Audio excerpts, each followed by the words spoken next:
A seguir, Hora da Notícia. O preço da passagem de ônibus de Passo Fundo vai ficar mais caro a partir de segunda-feira.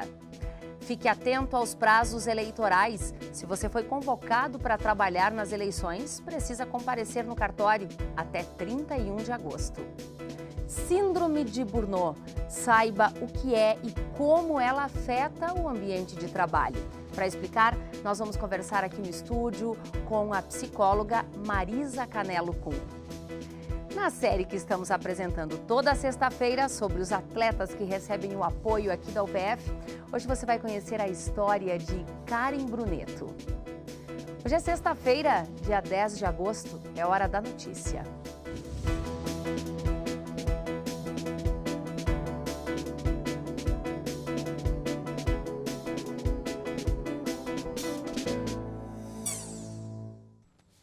A partir de segunda-feira, a tarifa do transporte urbano de Passo Fundo passa a R$ 3,65.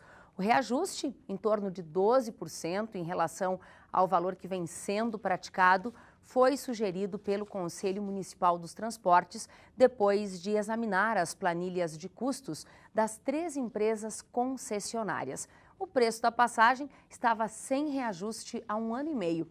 De acordo com a Prefeitura, nas 12 cidades do porte de Passo Fundo ou maiores do que Passo Fundo, em apenas 2 o valor é menor deste que passa a valer a partir da próxima segunda-feira e que vale a pena a gente reforçar, que é de R$ 3,65. Mais de 147 milhões de eleitores vão escolher em outubro, no primeiro e segundo turnos, os seus representantes para o Legislativo e também para o Executivo. Nos dias de votação, a Justiça Eleitoral vai contar com o trabalho de aproximadamente 2 milhões de mesários em todo o país, que serão treinados nos próximos dias. E, além disso, o eleitor ele precisa ficar atento a alguns prazos. Este ano, além de eleger o novo presidente da República, os brasileiros vão escolher deputados federais, deputados estaduais ou distritais, senadores e governadores. Em Passo Fundo, são mais de 146 mil eleitores. E para quem deseja fazer pedido do voto em trânsito ou da transferência temporária, não dá para perder os prazos. Para o voto em trânsito, que são eleitores que estarão fora do seu domicílio eleitoral no primeiro turno ou no segundo turno, ou em ambos, eles podem se cadastrar para votar em Passo Fundo. Então, eventualmente, um profissional ou um estudante ou uma pessoa que esteja fora do seu domicílio, mas que queira votar nas eleições e estiver em Passo Fundo, ele pode comparecer ao cartório eleitoral até o dia 23 de agosto e pedir que seja feito voto em trânsito aqui em Passo Fundo. A Justiça Eleitoral procura aferir em todos os prédios que eles contenham acessibilidade para os eleitores, mas algumas sessões eleitorais efetivamente estão em locais com escada, com difícil acesso.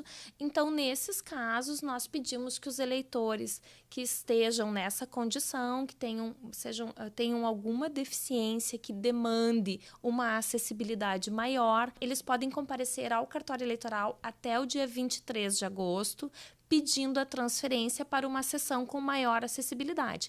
Essa transferência valerá apenas para as eleições de 2018, primeiro e segundo turno. Quem ainda foi convocado para trabalhar como mesário também precisa obedecer a alguns prazos. No município, 1.684 pessoas receberam o chamado.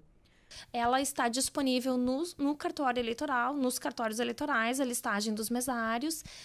Quem tiver o seu nome da lista deve comparecer até o dia 31 de agosto de 2018 a uma das zonas eleitorais para assinar o documento e recebendo as instruções a respeito dos trabalhos eleitorais. Se ele não comparecer aos serviços eleitorais, o mesário faltoso poderá ser punido com multa que vai de R$ 35,00 a um salário mínimo aproximadamente, e se for servidor público, esse mesário faltoso também poderá receber uma suspensão de até 15 dias no seu trabalho. Por fim, o mesário faltoso ficará irregular com a Justiça Eleitoral e isso poderá gerar algum tipo de problema, porque ele não terá quitação eleitoral, ele poderá ter algum tipo de problema na expedição de passaporte ou na assunção de cargo público. Além dessas datas, é importante ficar atento às definições para a campanha eleitoral. Nós temos uma mudança considerável na propaganda eleitoral. Ela vai começar a partir do dia 16 de agosto, a propaganda nas ruas, enfim, a propaganda escrita, né? E a partir do dia 31 de agosto é a propaganda no rádio e na TV. As mudanças foram no sentido de uma redução significativa. Nós teremos cerca de 30 e poucos dias até de rádio e TV, até o primeiro turno, e serão divididos em blocos de apenas 20 minutos cada um. Então, a redução de tempo foi bastante significativo, e também o tempo de campanha, que era de quase 90 dias, e hoje temos uma campanha de pouco mais de 45 dias. Nós também temos duas alterações relevantes. A primeira diz respeito ao fato da publicidade visual, a propaganda visual de candidatos. Antigamente era possível um tipo de propaganda com cavalete, era possível propaganda com cartazes, com faixas colocadas em órgãos privados, em residências. Atualmente isso não é mais permitido. Apenas é permitido colocação de adesivos ou pequenos cartazes de meio metro quadrado, inclusive nos órgãos privados, nas residências e órgãos particulares. A propaganda em órgãos públicos segue vedada como sempre. Também houve uma alteração grande no sentido da propaganda nos carros de som. Não é mais permitida a circulação de carros de som fora dos horários de comício, carreatas ou passeatas. E, por fim, a outra alteração é que também, mesmo nos veículos, a propaganda visual é bastante restrita, são apenas permitidos adesivos de meio metro quadrado, ou permitidos adesivos que sejam colocados na parte traseira, no vidro traseiro do veículo, mas desde que sejam adesivos microperfurados. A cesta básica está mais barata em Passo Fundo. A pesquisa, que é feita todos os meses aqui na UPF, mostrou uma queda de 0,59% no mês de julho. Isso representa R$ 4,89 a menos por cesta na comparação com junho. Para comprar a cesta básica, são necessários R$ 817,83. Entre os produtos que ficaram mais caros estão a maçã, com cerca de 10%, a farinha de trigo também 10%, o vinagre praticamente 10%. Agora, os que estão custando menos, alguns deles: a cebola, 43% a menos, a batata inglesa, 32% e o tomate com 14,18% a menos. Até o fim de agosto, uma série de ações será realizada aqui na UPF dentro do mês interno de prevenção de acidentes no trabalho, chamado aqui de MIPAT. É a quarta edição de um evento que envolve os colaboradores com um propósito: reduzir os índices de acidente de trabalho. Olha, esse assunto interessa ao UPF e a tantas outras empresas. Então, hoje nós estamos recebendo aqui no estúdio a psicóloga, professora aqui da UPF, Marisa Canelo, com uma das responsáveis por esta programação, por uma das oficinas. Seja muito bem-vinda à UPF TV. Obrigada. Você vai ministrar uma oficina, Marisa, que trata justamente da saúde mental do trabalhador, em especial da síndrome de Burnout. Por que essa síndrome é tão importante no ambiente de trabalho? Bom dia, né? A síndrome de Burnout, ela é muito importante no sentido de que ela é um problema relacionado à saúde, e para promover a saúde, né, a qualidade de vida no trabalho, nós precisamos minimizar os fatores que estão ligados à síndrome de Burnout, uma vez que ela se configura como mais alto índice, enfim, de estresse no trabalho. Então, ela é produzida a partir de fatores estressores e que insidiosamente vão se reproduzindo e trazendo sintomas, sejam eles físicos, sejam eles psíquicos, e que podem levar, inclusive, ao afastamento do trabalhador, um esgotamento total, né, emocional, principalmente, e também podem correr em maiores riscos na produção de acidentes no trabalho. Agora, Marisa, é praticamente impossível você trabalhar em um local que em nenhum momento você vai ter um estresse, né? Em algum momento da vida profissional isso vai ocorrer. Existe o estresse bom e o estresse ruim, falando de um jeito bem simples? Sim. As pessoas, às vezes, analisam e colocam como se o estresse fosse sempre algo negativo. Não, existe o estresse chamado estresse positivo, que chama-se eustresse, que ele é aquela força propulsora para agir, para nós agirmos, fazermos as coisas, nos impulsionarmos e não ficarmos numa inércia, parados. E temos também o distresse. Este sim que é o ocasionador dos distúrbios de estresse, né? E que podem levar à síndrome de Burnout. Então, são os fatores negativos que desencadeiam o estresse. O trabalhador que está aí praticamente com o diagnóstico dessa síndrome, né? Ou seja, já está num estágio muito grave, ele apresenta quais sinais, que exemplos, que sintomas são esses e que vale a pena o trabalhador e a empresa como um todo observar? Bom, normalmente o trabalhador, ele não percebe de início esses sintomas, eles vão aparecendo assim de forma insidiosa. Mas chega um momento em que há uma desistência, há uma sensação de apatia, a pessoa não quer, não consegue mais trabalhar, ela não consegue mais se concentrar no trabalho, ela pode ter crises de choro, e isso não só interfere no trabalho, como em toda a sua vida. Então, ela não produz. Ela... É bem fácil de confundir com a depressão também, né? E pode levar à né? depressão também, mas ele pode desencadear, eles andam juntos. É uma consequência também, um estado depressivo decorrente dos fatores estressores que chegam à síndrome de Burnout. A síndrome de Burnout, ela vai gerar esse esgotamento, que muitas vezes o trabalhador deverá se afastar do trabalho para se recuperar, ter um atendimento clínico específico para poder depois retornar ao trabalho. Ele realmente fica dentro de um estado de esgotamento total, muitas vezes físico e psíquico.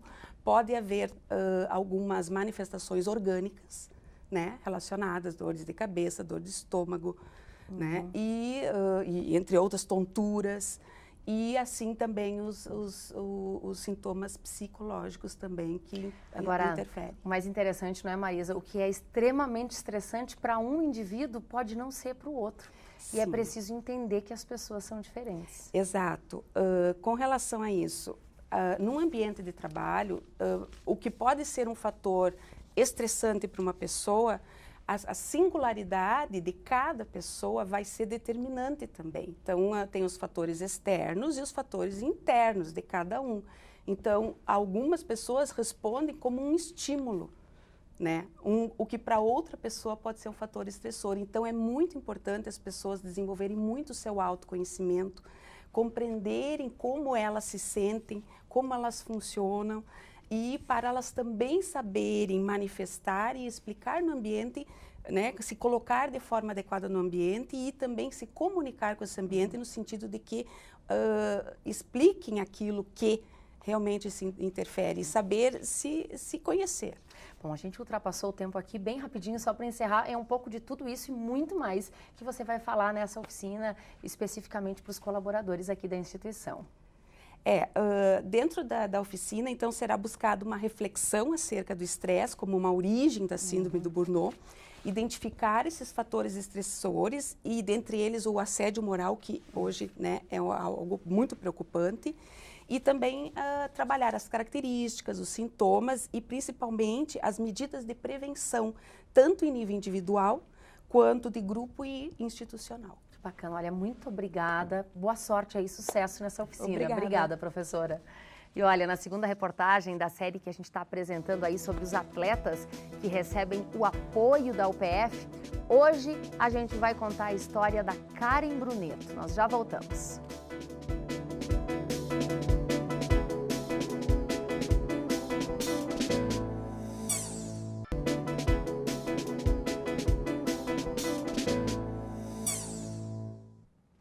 E olha, para quem está pensando em estudar, continuar os estudos, depois de terminar a faculdade, seguem abertas até amanhã as inscrições para os cursos de especialização e também de MBA que são oferecidos aqui pela UPF. A inscrição é bem simples, pode ser feita no portal da universidade. Nesse portal você encontra também a lista completa dos cursos que estão sendo oferecidos. Depois de fazer a inscrição, o candidato aí sim precisa entregar a documentação necessária na secretaria do curso ou enviar por e-mail. Sexta-feira de frio intenso no estado, a mínima em Passo Fundo foi de 3 graus no comecinho da manhã e a máxima hoje não passa dos 11 graus. Em Gramado, na Serra Gaúcha, teve registro de neve na manhã dessa sexta-feira. Veja agora, então, como vai ficar o tempo aqui na região de Passo Fundo no fim de semana.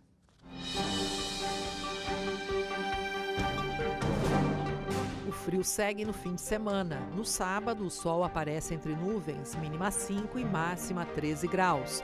O sol predomina durante todo o domingo e a temperatura sobe um pouco, mínima 6 e máxima 20 graus.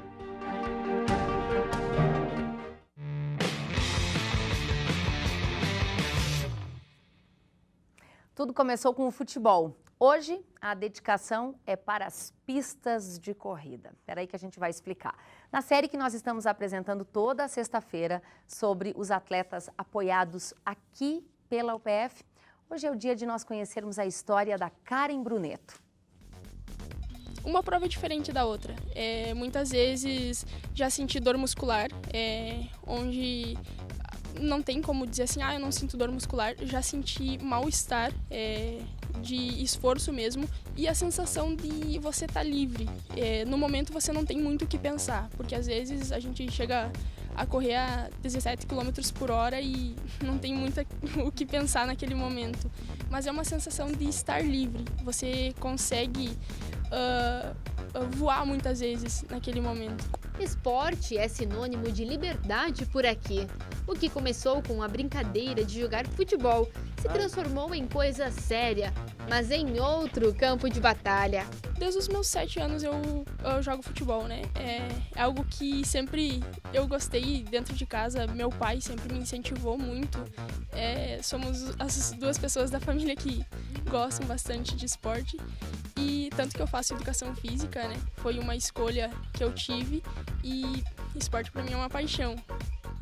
A Karen subiu no pódio na sua primeira corrida e desde então esse movimento se repetiu muitas vezes. Toda prova é um obstáculo. Muitos artistas falam que a gente escuta muito, é a questão do frio na barriga, né? Toda prova gera um frio na barriga, você não consegue muitas vezes dormir à noite. Minha primeira prova de pista eu nunca vou esquecer, que era um sonho para mim correr numa pista sintética e foi o que aconteceu. Bom, prova marcante eu já tive várias. Corri em Florianópolis o Volta à Ilha, que é uma prova que marca muito. Também teve uma prova em Porto Alegre que eu corri, que eu tinha voltado de lesão e eu não sabia como seria aquela prova. Então eu estava ali na frente e várias pessoas passaram por mim e começaram a gritar meu nome. Isso dá uma sensação de você está ali e as pessoas estão contigo. Essa é uma das provas que eu nunca vou esquecer, assim. Muitas vezes eu já estou voltando e o pessoal indo ainda no trajeto e apoia. Muitas vezes eu não consigo responder, mas dá aquele alívio que sabe que as pessoas estão contigo. É uma sensação, bom, não tem como se explicar, só sentir mesmo. É a questão do ser atleta, né? Muitas pessoas não sabem o que é ser atleta. Ser atleta tem que ser disciplinado, tem que acordar cedo todos os dias, treinar todos os dias, até mesmo já cheguei a treinar 15 vezes por semana e nunca achei isso ruim, até mesmo por essa questão de gostar. É um prazer, para mim corrida é prazeroso e hoje eu não troco por nada. Essas foram as informações de hoje. E a gente termina o programa com a música do violonista francês Rafael Faeletri, que esteve em Passo Fundo durante o 4º Festival de Violão da UPF, organizado pelo curso de música. E ao som do Rafael, a gente vai prestar também a nossa homenagem aos pais, exibindo aí fotos dos colegas da UPF TV e Rádio UPF. Um ótimo fim de semana, parabéns aos pais e até segunda.